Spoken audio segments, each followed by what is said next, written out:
नमस्कार मित्रांनो, महाराष्ट्राच्या राजकारणात एक असं नाव आहे ज्यांची सभा असली की हजारोंची गर्दी होते, ज्यांची भाषणशैली ऐकण्यासाठी लोक तासनतास वाट पाहतात, ज्यांच्या प्रत्येक वक्तव्याची चर्चा सोशल मीडियापासून ते टीव्ही स्टुडिओपर्यंत होते, ते म्हणजे राज ठाकरे. पण इथेच प्रश्न निर्माण होतो की इतकी लोकप्रियता, इतकी करिश्माई व्यक्तिमत्व, इतकी प्रभावी वक्तृत्व शैली, तरीही राज ठाकरे आजपर्यंत महाराष्ट्राचे मुख्यमंत्री का होऊ शकले नाहीत? सर्वप्रथम मित्रांनो, राज ठाकरे यांचा राजकीय प्रवास समजून घेणं गरजेचं आहे. राज ठाकरे यांनी आपल्या राजकीय कारकिर्दीची सुरुवात शिवसेनेतून केली. त्यांची ओळख एक आक्रमक, अभ्यासू आणि प्रभावी वक्ता अशी निर्माण झाली होती. अनेकांना त्या काळात असं वाटत होतं की भविष्यात शिवसेनेचं नेतृत्व राज ठाकरे यांच्याकडे जाईल. मात्र पुढे पक्षात वेगळे राजकीय निर्णय झाले आणि नेतृत्वाची धुरा उद्धव ठाकरे यांच्याकडे गेली. याच पार्श्वभूमीवरती 2006 मध्ये राज ठाकरे यांनी महाराष्ट्र नवनिर्माण सेनेची म्हणजेच MNS ची स्थापना केली. नवीन पक्ष, नवीन नेतृत्व आणि मराठी अस्मितेचा मुद्दा. त्यामुळे काही वर्षातच MNS महाराष्ट्रात चर्चेचा विषय बनला. विशेषतः 2009च्या विधानसभा निवडणुकीत MNSने अनेक ठिकाणी प्रभावी कामगिरी केली. अनेक जागावर त्यांनी मोठ्या पक्षांचं गणित बिघडवली आणि काही ठिकाणी विजयी मिळवला. त्या काळात अनेक राजकीय विश्लेषकांनी असा अंदाज व्यक्त केला होता की भविष्यात MNS महाराष्ट्राच्या राजकारणात मोठी ताकद बनू शकते. पहिलं कारण म्हणजे राज्यभर मजबूत संघटना उभी करण्यात आलेल्या अडचणी. एखादा नेता कितीही लोकप्रिय असला तरी मुख्यमंत्री होण्यासाठी केवळ लोकप्रियता पुरेशी नसते.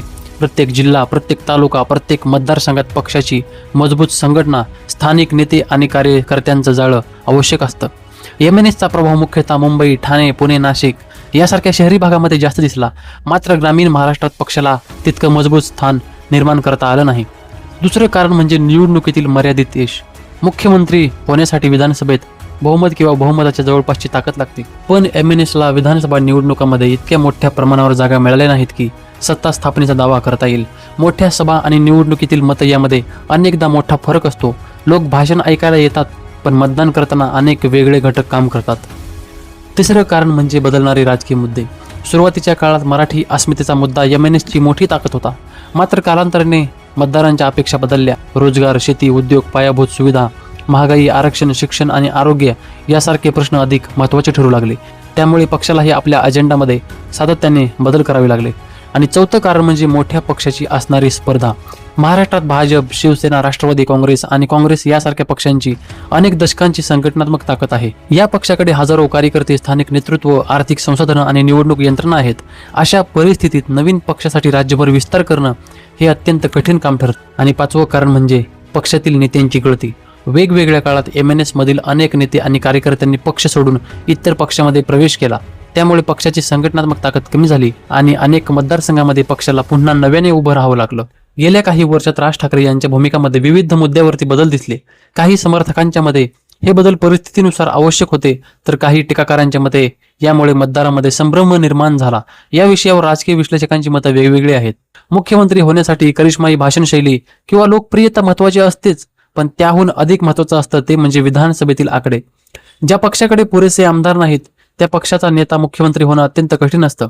महाराष्ट्राच्या राजकारणात शेवटी सत्ता ही आकड्यांच्या आधारावरच ठरते. मग आता प्रश्न असा आहे की राज ठाकरे भविष्यात मुख्यमंत्री होऊ शकतात का?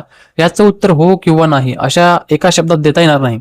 जर MNSने राज्यभर संघटना मजबूत केली, ग्रामीण भागात प्रभाव वाढवला, अधिक जागा जिंकल्या आणि व्यापक मतदारांचा पाठिंबा मिळवला, तर भविष्यात राजकीय समीकरणं बदलू शकतात.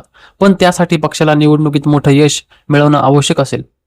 राजकारणात परिस्थिती सतत बदलत असते, त्यामुळे भविष्यात काय होईल हे मतदारच ठरवतील. तुमच्या मते राज ठाकरे मुख्यमंत्री का होऊ शकले नाहीत आणि भविष्यात त्यांच्याकडे ती संधी आहे का?